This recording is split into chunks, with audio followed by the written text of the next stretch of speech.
Chantons ensemble. Alléluia, Alléluia. Alléluia, Alléluia. Alléluia, Alléluia.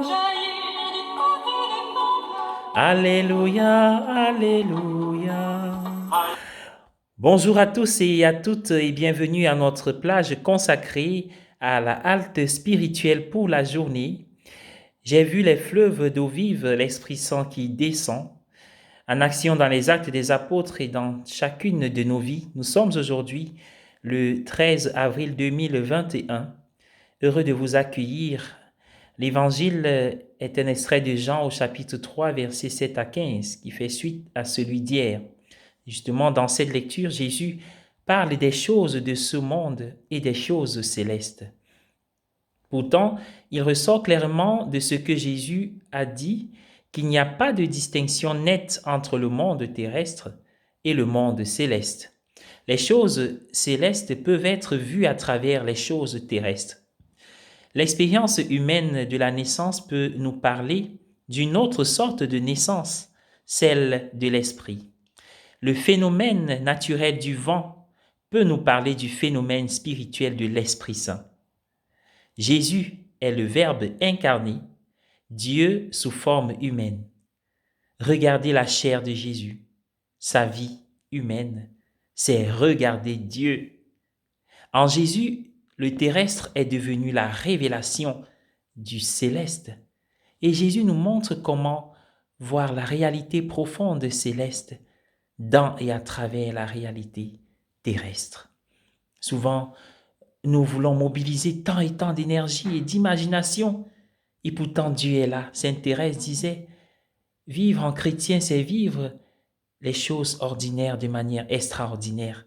C'est là que Dieu nous attend. Dans les 4 évangiles, Jésus nous montre comment tant de choses de la vie humaine peuvent nous parler de la vie de Dieu, du royaume des cieux. C'est la référence aux paraboles que Jésus mobilise souvent, au comportement des hommes, pour parler du comportement de Dieu, des choses célestes. De même que Dieu s'est fait chair en Jésus, de même, l'Esprit de Dieu peut se faire chair dans nos vies. Lorsque nous permettons à l'Esprit du Seigneur de façonner nos vies, les autres peuvent voir quelque chose de la vie de Dieu dans et à travers nos vies. La première lecture nous montre une façon dont l'Esprit de Dieu a pris chair dans la vie de l'Église primitive. Au sein de cette communauté de foi, aucun membre n'était jamais dans le besoin, car tous ceux qui avaient plus se donnaient de leur avoir pour subvenir aux besoins des autres. C'était le sens du partage. Ils mettaient tout en commun. Ceux qui étaient dans le besoin, ceux qui ne l'étaient pas. Tous avaient un réel, unique et commun besoin, celui de Dieu, qui unit les chrétiens à travers le monde, les croyants à travers l'univers. Ils pouvaient tout rassembler par l'intermédiaire des apôtres.